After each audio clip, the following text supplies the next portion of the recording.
In the ruthless world of New York's elite, a public humiliation is a spectator sport. Richard Sterling thought he'd won the final round against his ex-wife, Catherine. He had the money, the power, and the dazzling new fiancée. He thought he'd left Catherine with nothing. But what happens when the woman you tried to erase doesn't cry? What if she just smiles, turns her back, and walks up the steps of a private jet that makes yours look like a toy? This is a story of how the quietest exit becomes the loudest statement of all. Stick around, the revenge is just getting started. The air in the Sotheby's auction room on York Avenue was thick with the scent of old money and new ambition. It was a suffocating blend that Catherine Hayes had once found intoxicating. Now, it just smelled of decay. She sat alone in the 10th row, a ghost in a simple, elegant navy blue dress, a stark contrast to the glittering peacocks preening around her. Her presence was a quiet rebellion. For 5 years, she had been Mrs. Richard Sterling, a name that opened every door in this city. Now she was just Catherine Hayes, and the only door she was interested in was the one marked Exit. Across the room, Richard was holding court. He wasn't just present, he was performing. His voice, a booming baritone she once found comforting, now grated on her nerves. He was flanked by his new fiancée, Isabella Rossi, a woman who looked like she had been sculpted from marble and draped in diamonds. Isabella was 26, a decade younger than Catherine, with the kind of effortless beauty that demanded attention. On her finger, a diamond the size of a small quail's egg caught the light, shooting out blinding white daggers. Richard made sure everyone saw it, his hand, protectively, possessively on Isabella's, turning it this way and that as he greeted acquaintances. He was a master of the subtle boast, the casual display of overwhelming wealth. Catherine focused on the catalogue in her lap. Lot 37, a collection of rare handwritten letters from Virginia Woolf to Vita Sackville West. They were intimate, raw, and beautiful, a conversation across time between two brilliant women. They had been her holy grail for years. During their marriage, Richard had scoffed at her dusty old papers, preferring to invest in art that screamed its value from the wall. He couldn't understand the quiet thrill of holding history in her hands. The bidding for the letters began. Catherine's heart hammered against her ribs. This wasn't about Richard. This was for her.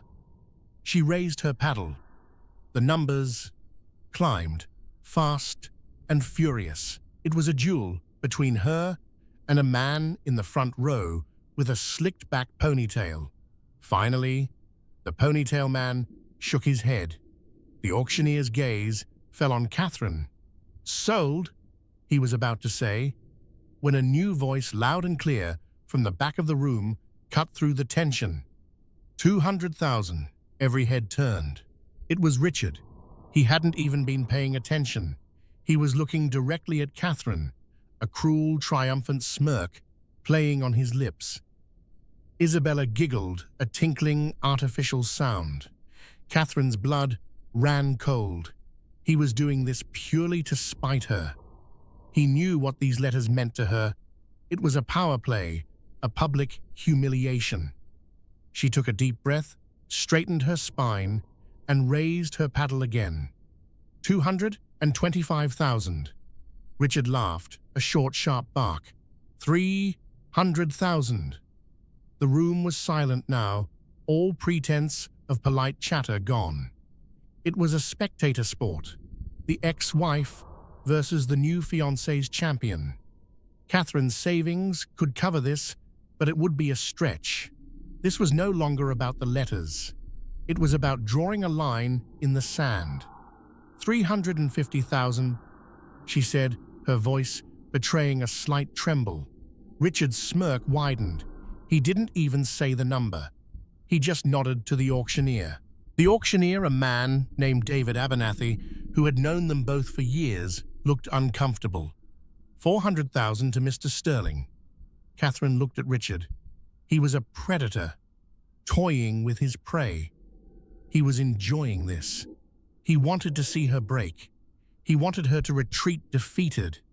But as she met his gaze, she didn't feel defeated. She felt a strange sense of liberation. He could have the letters. He could have the victory. He was buying pieces of paper. She was buying her freedom. She gave a small, almost imperceptible shake of her head to the auctioneer. Sold? Abernathy's gavel came down with a sharp crack that echoed the breaking of the final invisible chain that had tied her to Richard Sterling. To Mr. Richard Sterling. A polite, scattered applause broke out. Richard leaned over and kissed Isabella a long, theatrical kiss for the benefit of the audience. Catherine stood up. She didn't look at them. She turned and walked out of the auction room, her back straight, her head held high. She didn't see the confused look on Richard's face as he watched her go. He had expected tears, a storming out. He had not expected this quiet, dignified retreat. He had won the battle, but as Catherine disappeared into the New York City crowds, he had the unsettling feeling that he had just lost the war. He held up his prize, the letters he didn't want, and for the first time felt the hollowness of his victory. The ghost had left the building, but her specter remained a question mark hanging in the expensive air. 2 days later, the sky over Teterboro, New Jersey, was a brilliant cloudless blue. It was the kind of day that made the private jets lined up on the tarmac gleam like jewels. Catherine Hayes stood by the entrance to the Signature Flight Support Terminal, a single well-worn leather suitcase at her feet. She was dressed for travel in a simple cream-colored cashmere sweater and black trousers. She was flying to London for a book fair, a trip she had planned months ago, a celebration of her new, unencumbered life. A black Rolls-Royce Phantom purred to a stop a few feet away. The driver, a man in a crisp uniform, hurried to open the rear passenger door. Out stepped Richard Sterling, followed by Isabella, who was swathed in a fur coat that was utterly inappropriate for the mild autumn day. Richard's eyes scanned the area and landed on Catherine. He feigned surprise, a poorly acted charade that was almost insulting. "Catherine, what a coincidence!" he boomed, striding towards her. Isabella clinging to his arm. "Richard," Catherine said, her tone flat neutral. She didn't have the energy for his games today. "Off somewhere?" he asked, his gaze flicking to her single suitcase, a silent judgment on her modest luggage compared to the mountain of Louis Vuitton trunks being unloaded from his rolls. "London," she replied simply. "Ah, London. Business, I assume. Still playing with those dusty old books." He gestured vaguely, a dismissive wave of his hand. Before Catherine could answer, he pulled Isabella forward. "Darling, you remember my ex-wife, Catherine?" "Catherine, this is my fiancée, Isabella Rossi." "Of course," Isabella said, her voice dripping with manufactured sweetness. She extended her left hand, not for a handshake, but to display the ring. The diamond, a flawless cushion-cut behemoth, was impossible to ignore. It was a weapon designed to blind and intimidate. "Richard has told me so much about you." "I'm sure he has," Catherine said, her eyes meeting Isabella's. She didn't look at the ring. This deliberate lack of acknowledgement was a small act of defiance, but it was hers. Richard, annoyed that his trump card was being ignored, pressed on. "We're off to St. Bart's for a few weeks, a little pre-wedding getaway, you know how it is. The stress of planning the wedding of the century, why, it takes its toll." He sighed, a theatrical display of the burdens of the ultra-wealthy. "Our jet is just being prepared." He pointed towards a large, but slightly dated Bombardier Global Express. Your flying commercial, I take it, must be trying. The condescension was so thick, Catherine could have choked on it. She thought of the years she had endured this, the constant subtle digs, the psychological warfare designed to make her feel small, inadequate. She had absorbed it all, letting it chip away at her sense of self. But no more. Something like that, she said, a faint, enigmatic smile touching her lips. Just then, a low hum grew into a powerful roar. An aircraft impossibly sleek and futuristic was taxiing towards their terminal. It was a Gulfstream G800, the latest and largest purpose-built private aircraft in the world. Its pearl-white fuselage shimmered in the sunlight, its wingtips raked back like a bird of prey. It made Richard's Bombardier look like a relic. The jet came to a graceful stop directly in front of them. The door opened, and a staircase descended with a silent hydraulic hiss. A flight attendant, in a sharp, tailored uniform, appeared at the top of the stairs. "Ms. Hayes, we are ready for you." Catherine picked up her suitcase. She turned to Richard and Isabella. Their mouths were slightly agape, their eyes wide with disbelief. The triumphant smirk had vanished from Richard's face, replaced by a look of utter slack-jawed confusion. Isabella's grip on his arm had tightened, her perfectly manicured nails digging into his expensive suit. "It was interesting seeing you both," Catherine said. Her voice was calm, but there was an unmistakable note of finality in it. "Have a wonderful time in St. Bart's." She walked towards the jet, her steps unhurried, her posture perfect. She didn't look back. She didn't need to. She could feel Richard's stunned gaze on her back, a silent testament to the seismic shift that had just occurred. As she ascended the stairs and disappeared into the cool, quiet interior of the G800, the door ceiling shut behind her, Richard Sterling was left standing on the tarmac, the gaudy diamond on his fiancée's hand, suddenly looking small and insignificant under the shadow of the magnificent aircraft that had just swallowed his ex-wife whole. The ghost of his past had not only returned, she had upgraded, and he had no idea who he was up against. The interior of the Gulfstream G800 was a sanctuary of understated luxury. There was no gold-plated tackiness, no ostentatious displays of wealth that Richard would have insisted upon. Instead, the cabin was a symphony of soft grays, cream-colored leather, and dark polished wood. It was spacious, quiet, and calming. As Catherine settled into a plush armchair, a sense of peace washed over her, a feeling she hadn't realized she had been missing for years. A man emerged from the forward cabin, a tumbler of amber liquid in his hand. He was tall, with a lean, athletic build that his impeccably tailored suit couldn't conceal. His hair was dark, with distinguished flecks of silver at the temples, and his eyes, a startlingly intelligent shade of blue, crinkled at the corners as he smiled at her. This was Julian Croft. "I saw that little drama on the tarmac," he said, his voice a low, pleasant rumble. "I almost sent the co-pilot out with a bucket of popcorn." He handed her a glass of water. "Are you all right?" "I'm better than all right," Catherine said, taking a sip. "I think I just shed the last 10 pounds of a very toxic marriage." Julian laughed, a genuine warm sound that filled the cabin. He took the seat opposite her. "Richard Sterling, I had my team do a little digging after you first mentioned him. A classic narcissist. All flash, no substance. His entire self-worth is tied to the perception of others. Men like that are incredibly fragile." "You have no idea," Catherine murmured, looking out the window as the jet began its powerful, smooth ascent. The world and her past shrank beneath them. She had met Julian Croft 6 months ago at a small independent bookstore in Greenwich Village. She had been reaching for a first edition of Mrs. Dalloway, and so had he.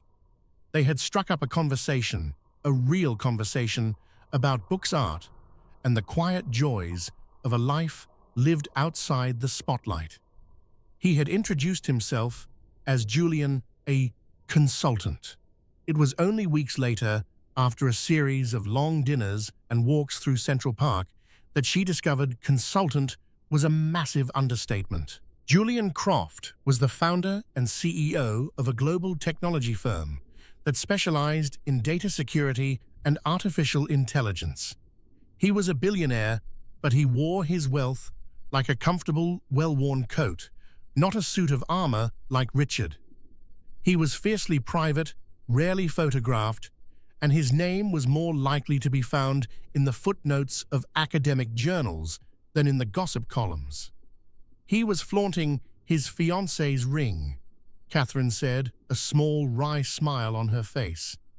It was the size of a doorknob. "And you?" Julian said, his blue eyes twinkling, countered with a G800. "A rather effective checkmate, I thought." "It wasn't my intention," she said, though she couldn't deny the small, wicked thrill she had felt.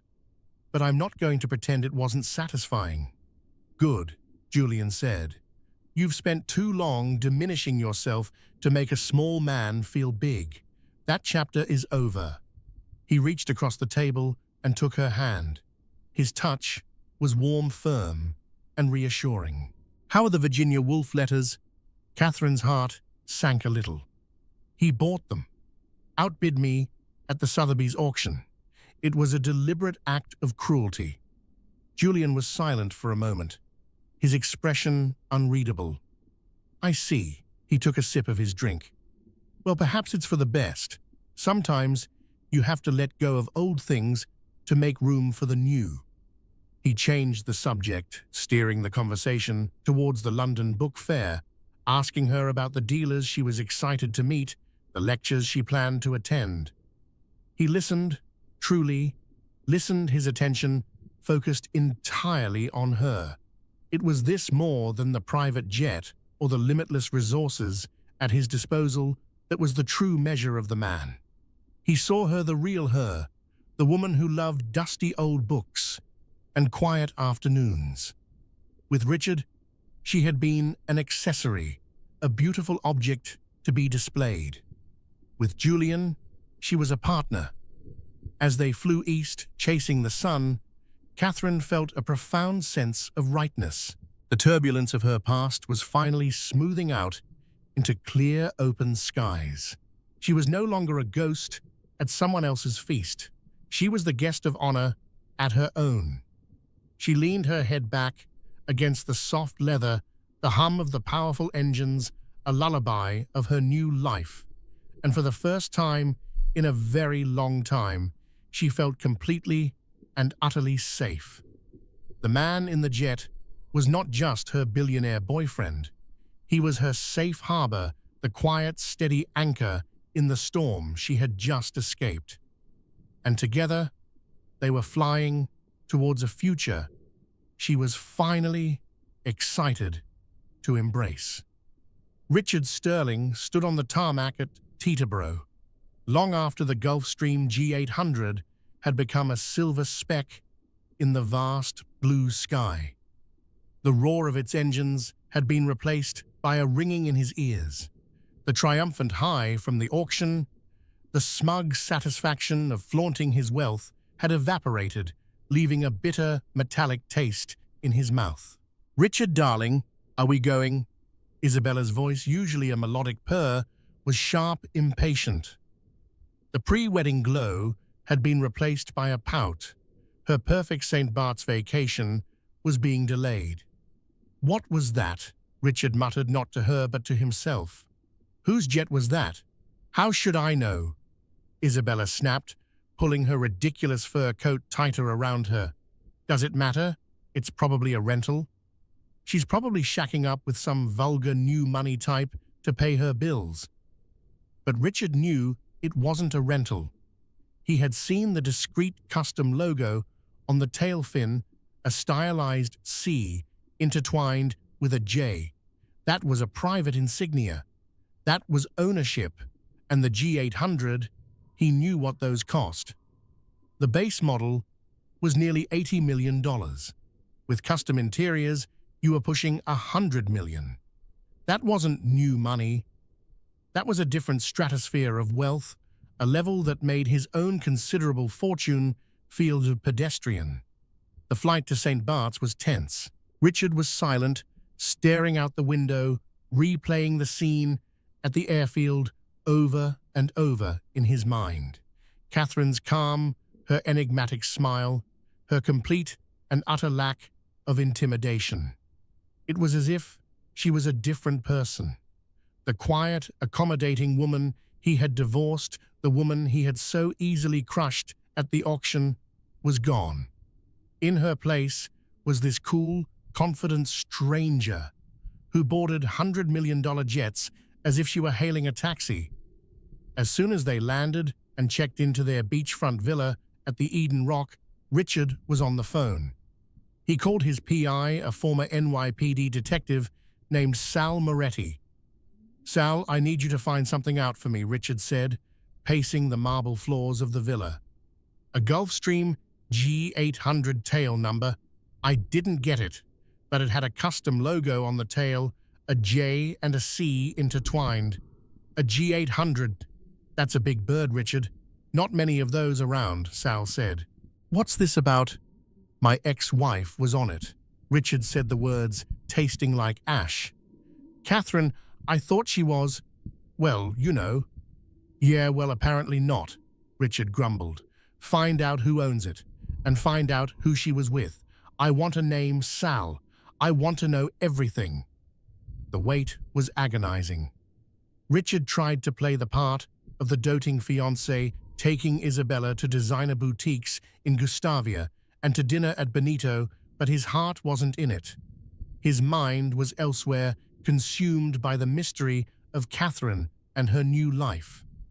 Isabella, sensing his distraction, grew increasingly petulant.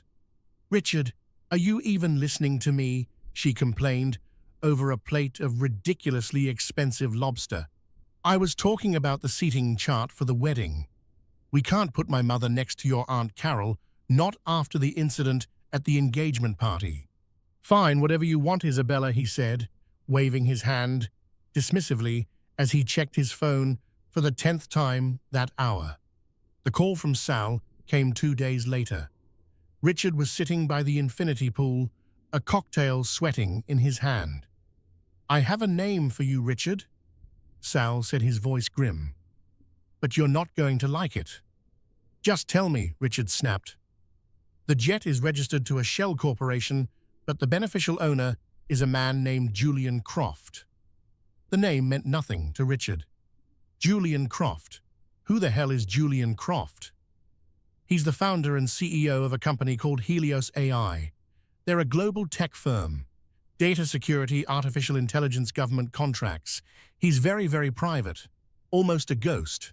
No social media, very few public photos. But he's significant. Significant. What does that mean? How much is he worth? This was the metric Richard understood. This was the language of his world. There was a pause on the other end of the line. "Richard, this guy isn't in your league. He's not even playing the same sport. We're talking about a net worth estimated to be north of $30 billion. With a B." The cocktail glass slipped from Richard's hand and shattered on the stone patio. $30 billion. The number was so vast, it was almost incomprehensible. It was a figure that turned his own $250 million net worth into pocket change. It was the kind of wealth that didn't just buy jets. It bought influence, power, silence. It was the kind of wealth that could make a man like Richard Sterling disappear without a trace. "Are you sure?" Richard whispered, his throat suddenly dry. "I'm sure," Sal said, "and there's more. I looked into Croft's recent activities. He's a major philanthropist, but he does it all anonymously. A few months ago, one of his foundations made a significant acquisition in the world of rare books and manuscripts." A cold dread washed over Richard. What? What acquisition? He bought the entire archives of the Hogarth Press, the publishing house founded by Virginia and Leonard Woolf. The entire collection. Letters, manuscripts, first editions, everything. It was a private sale, very quiet. The seller was a small, struggling university press in England. Richard sank into a lounge chair, his head spinning. The letters. The Virginia Woolf letters he had bought at Sotheby's to humiliate Catherine. They were a drop in the ocean compared to what this man, this Julian Croft, had given her. Richard had bought her a page. Croft had bought her the entire library. The dusty old papers Richard had mocked were now the foundation of a collection curated by one of the world's richest men. Catherine hadn't lost at the auction. She had just been letting him win a meaningless skirmish while she was on her way to claiming an empire. He looked at Isabella, who was taking selfies by the pool, pouting her lips at her phone's camera. He looked at the diamond on her finger, the ring he had been so proud of. It suddenly looked cheap, garish, a desperate plea for attention. His world, so carefully constructed on a foundation of perceived superiority, was beginning to crack. And in those cracks, a terrifying, new reality was taking root. Catherine Hayes, his mousy, unassuming ex-wife, was now involved with a man who could buy and sell him 100 times over without even noticing. The unraveling of Richard Sterling had begun. The annual Conservation Gala at the Metropolitan Museum of Art was the glittering apex of the New York social season. It was a night where fortunes were pledged, reputations were polished, and the city's intricate power dynamics were on full public display. For Richard Sterling, it had always been a home game, a night to reinforce his status at the center of this universe. This year, however, the universe seemed to have tilted on its axis. He and Isabella arrived in a flurry of camera flashes, Isabella in a Scarlett O'Hara-esque crimson gown that was designed to make an entrance. Richard, in a classic Tom Ford tuxedo, played his part, smiling for the cameras, his hand firmly planted on the small of Isabella's back. But his eyes were scanning the crowd, searching for a ghost. He didn't have to search for long. He saw her across the Great Hall, standing near the entrance to the Temple of Dendur. It was Catherine, and she was breathtaking. She was wearing a simple column-like gown of deep sapphire silk that shimmered under the lights. Her hair was styled in a sophisticated chignon, and her only jewelry was a pair of delicate diamond and sapphire earrings. She was talking to a small group of people, and as she laughed at something one of them said, the sound seemed to carry across the cavernous space a note of pure, unadulterated joy. Beside her, his hand resting lightly on her arm, was Julian Croft. In person, he was even more imposing than Richard had imagined.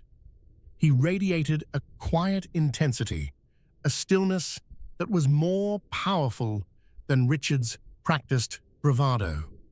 He wasn't looking around the room, seeking approval or attention. His focus was entirely on Catherine. The whispers started almost immediately. "Is that Catherine Hayes? Who is she with? I've never seen him before. That's Julian Croft, the Helios AI guy. No, it can't be. He never comes to these things. Well, he's here now, and he can't take his eyes off her." Richard watched as a procession of people he had considered his allies, his friends, made their way towards Catherine and Julian. People who had dropped Catherine from their guest lists the moment the divorce was announced. People who had sided with him, who had listened to his version of the story. Now, they were fawning over her, their smiles wide, their laughter a little too loud. He saw Jonathan and Beatrice Vance, a couple he had known for 20 years, practically elbow their way through the crowd to greet Catherine with effusive air kisses. Beatrice had once told Isabella that Catherine was a lovely girl, but a bit of a bore. Now, she was hanging on Catherine's every word. The ultimate humiliation came when Richard and Isabella approached the main receiving line for the museum's director, Daniel Weiss. They were standing behind the Vances, who were now chatting animatedly with Catherine and Julian. As the line moved forward, Daniel Weiss greeted the Vances, then his eyes lit up as he saw the couple behind them. "Julian, I can't believe you made it," Weiss said, bypassing Richard completely to shake Julian's hand warmly. "And Catherine, you look absolutely stunning. We were so thrilled when we heard about the endowment for the new manuscript wing. It's a game changer for us." Richard froze. The manuscript wing, he shot a look at Catherine. She met his gaze, her expression calm, unreadable. There was no triumph in her eyes, no "I told you so." There was just a quiet confidence that was more unnerving than any overt display of victory. "Richard, Isabella, so good to see you," Weiss said, finally turning to them, his tone polite but noticeably cooler. The moment was fleeting, but in the shark-infested waters of Manhattan society, it was a mortal wound. They had been snubbed. Publicly, Isabella was seething. "What was that all about?" she hissed as they moved away from the receiving line. "A manuscript wing? Is that where her new boyfriend is parking his money? How utterly dull." But Richard knew it wasn't dull. It was strategic. It was a display of power that was both subtle and absolute. He wasn't just buying her jets, he was building her legacies.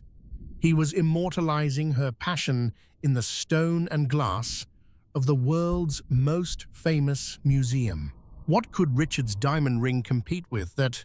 Throughout the dinner, the humiliation continued. Their table, usually a prime spot near the stage, was in a less desirable location closer to the kitchens.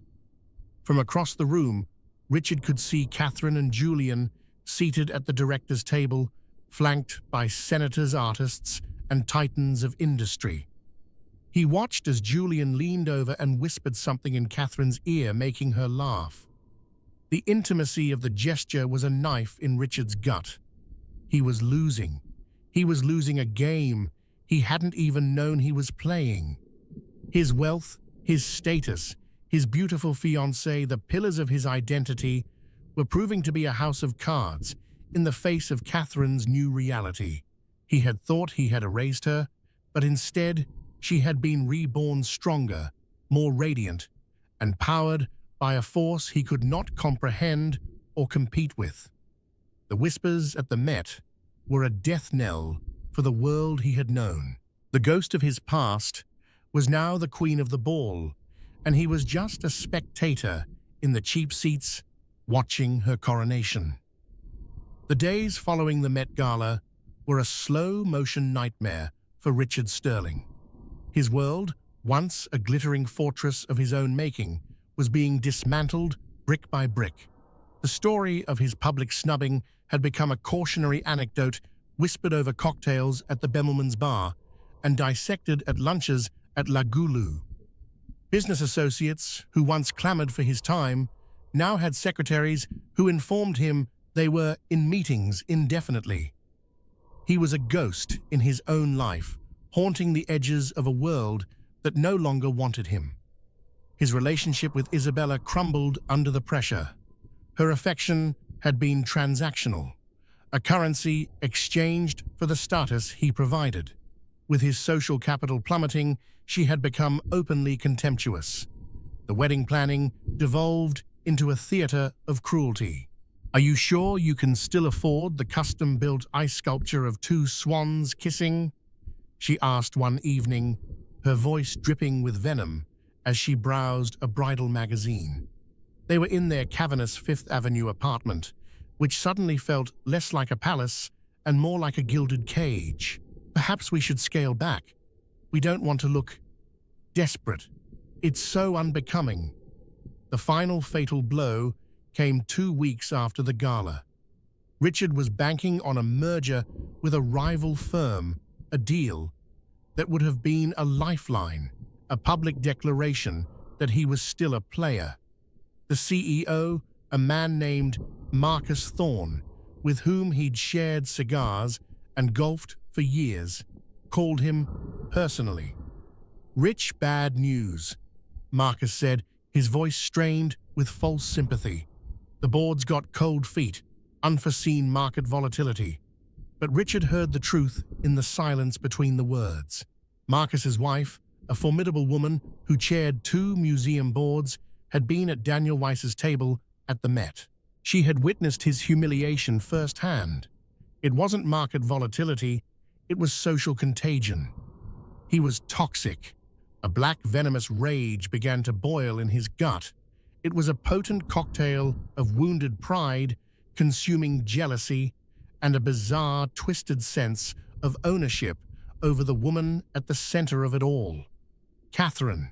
It was all her fault. He became obsessed. He had his PI Sal send him daily reports on her movements on Julian Croft.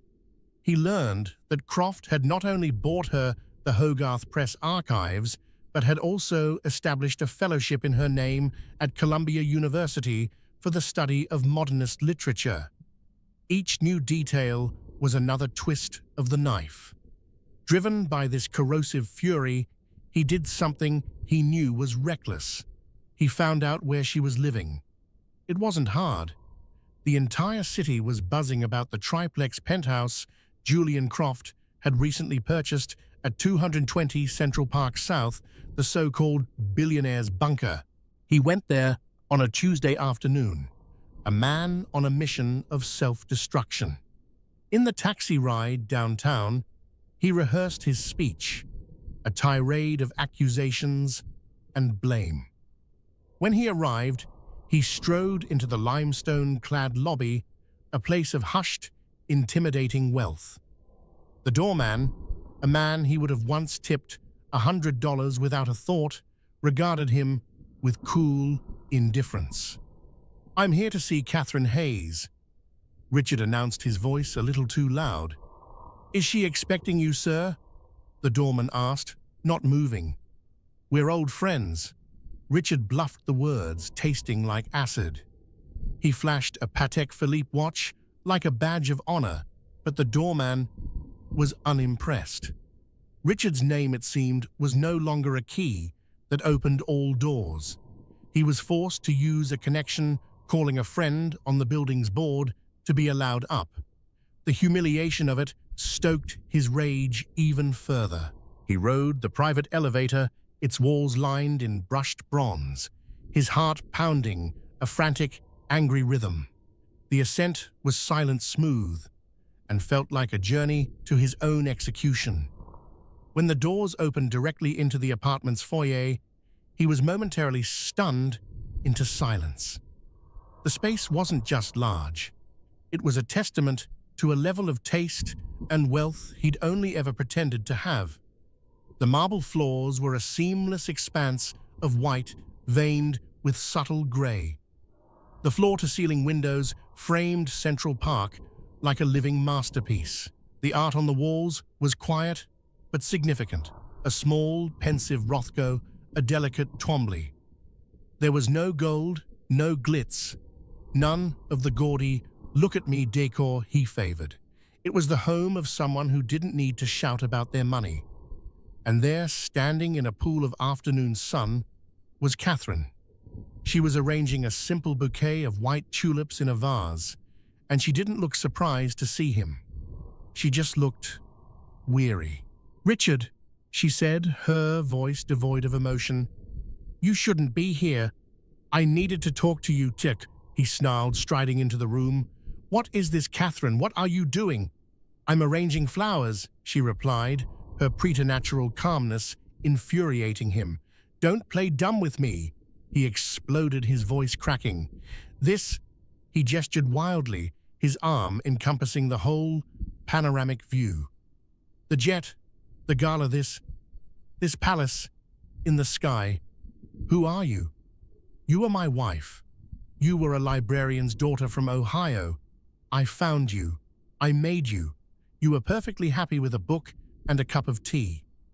"I'm still that person, Richard," she said quietly, placing a final tulip in the vase. "You just never bothered to look closely enough to see the rest of me. You saw a reflection of yourself, and you were angry when I didn't match the image you'd created." "And him," Richard spat the word out.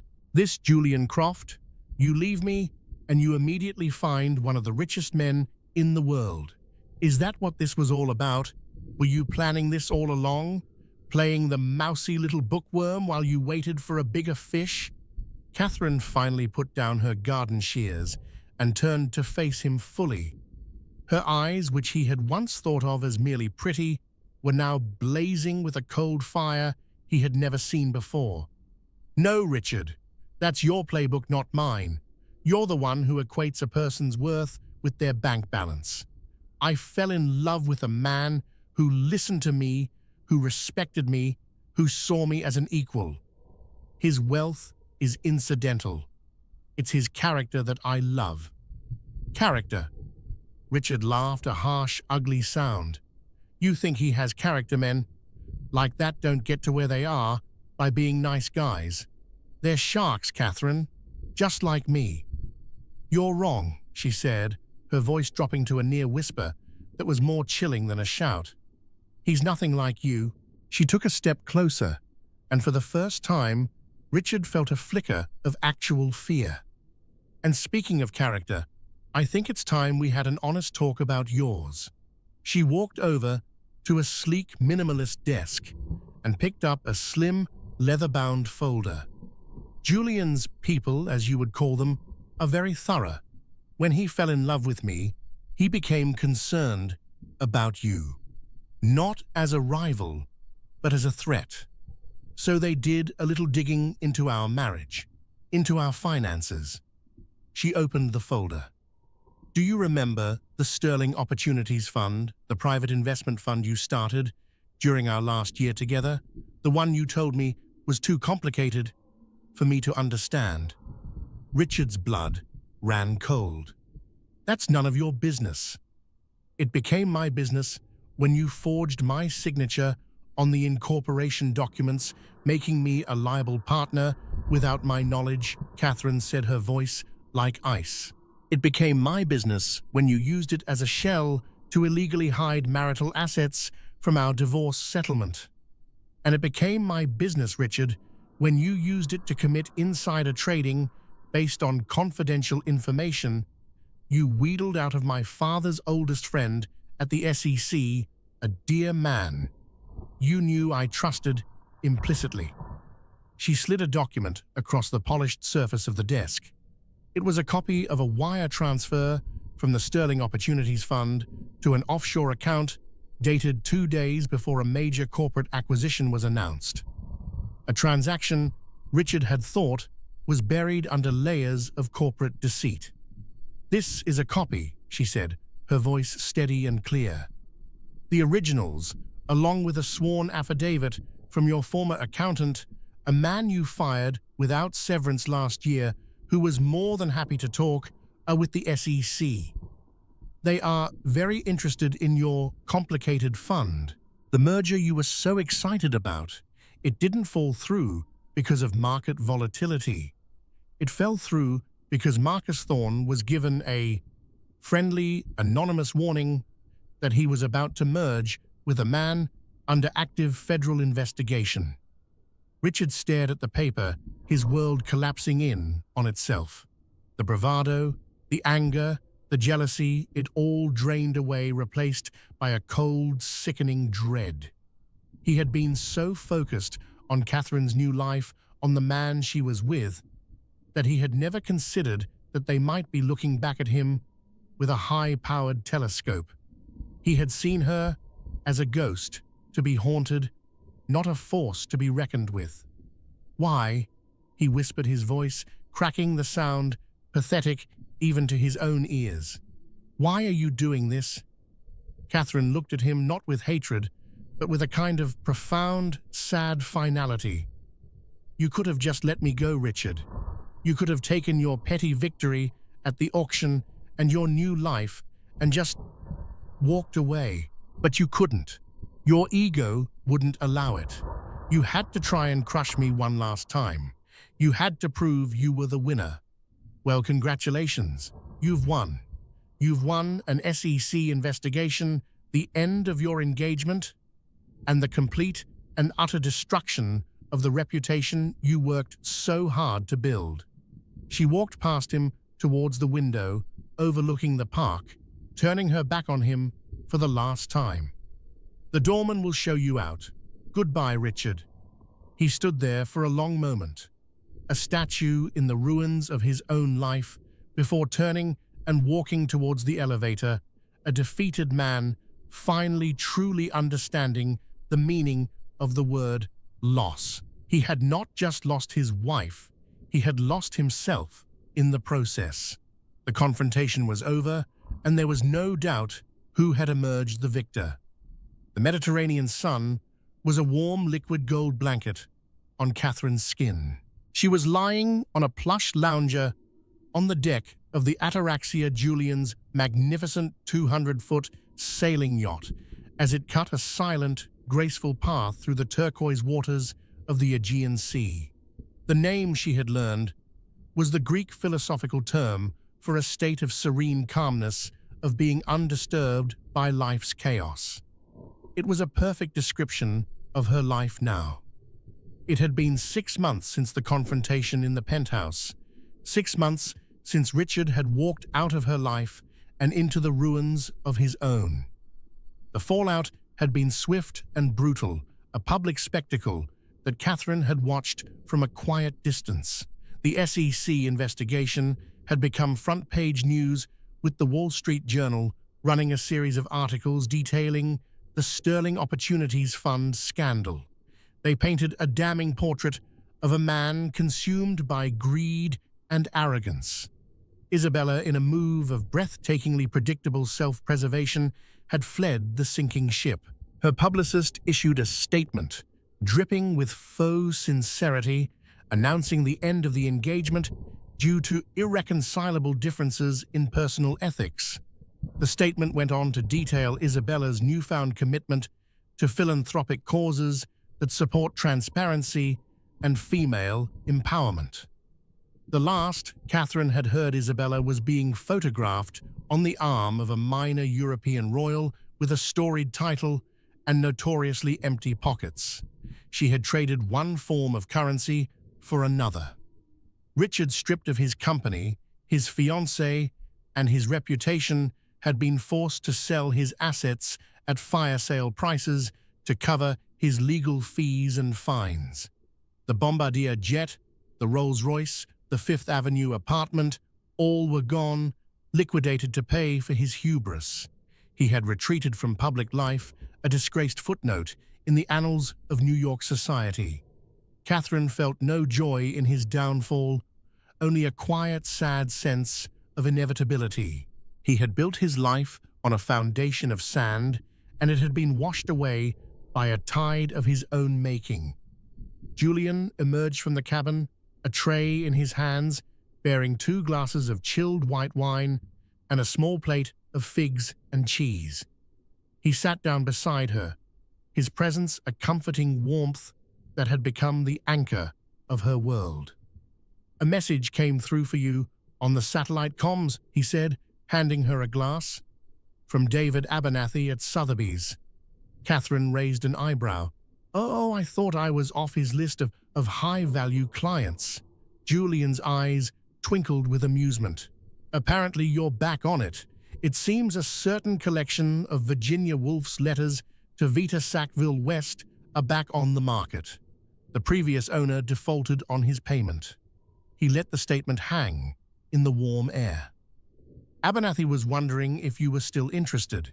He said he could secure them for you privately before they go to auction again. Catherine stared out at the endless blue horizon. She thought about the letters, about the desperate hunger she had felt for them. She thought about the woman she had been in that auction room, feeling small and powerless, seeing those pages as a lifeline to a world of substance she felt denied. She thought about the sting of Richard's casual cruelty, and she realized with a sudden, startling clarity that the hunger was gone. "No," she said, a slow, genuine smile spreading across her face. "Tell him thank you, but I'm not interested." Her passion for those letters had been a symptom of a deeper need, a need to connect with a life of the mind, a life of meaning that had been starved in her marriage. Now, she was living that life every day. She and Julian spent their evenings reading to each other, debating philosophy, and planning the curriculum for the new literary foundation they had endowed. The letters were a symbol of a craving that had now been satisfied. "I have the real thing now," she said, turning to him, her eyes shining. She leaned over and kissed him, a slow, deep kiss, filled with gratitude and a peace she had once thought unattainable. "I don't need to buy someone else's love letters." Julian smiled, a deep, contented smile that reached his eyes. "I'm glad to hear that." He gestured towards a small, leather-bound book on the table beside them, an object she hadn't noticed before. "Because I have something for you." Catherine picked it up. The leather was soft and worn, a deep navy blue.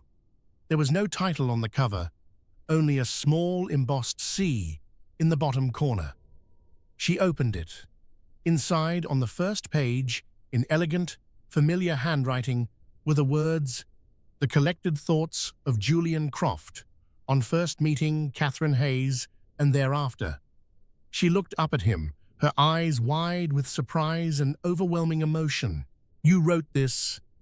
"I started it the day we met in that bookstore," he said, a faint, endearing blush on his cheeks. "I jot down things after our conversations. It's a bit rambling, I'm afraid, and my penmanship is terrible, but it's all true." Her fingers, trembling slightly, turned the pages. It was filled with observations about her quotes from books they had discussed, half-formed poems and heartfelt declarations of his growing love. One entry, dated a week after they met, read, "She speaks of books not as objects, but as old friends. Her passion isn't for the value of a first edition, but for the soul of the story within. She is the rarest thing I have ever encountered, a person who is entirely authentically herself." It was more intimate, more precious than any collection of famous letters could ever be. It was their history, their story written not for the world, but just for her. It was proof that she had been seen, truly seen, from the very beginning.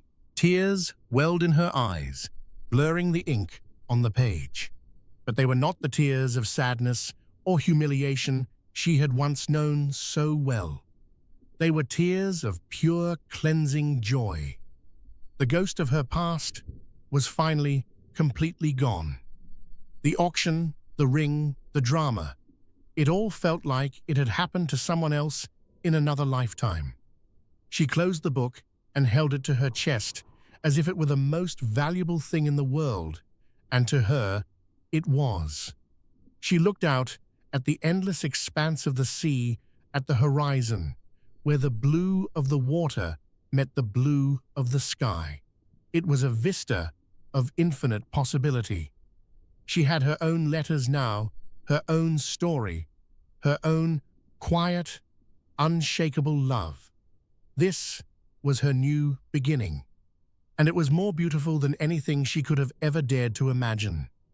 In the end, this wasn't a story about the triumph of wealth over wealth. It was a story about the triumph of substance over flash, of character over reputation.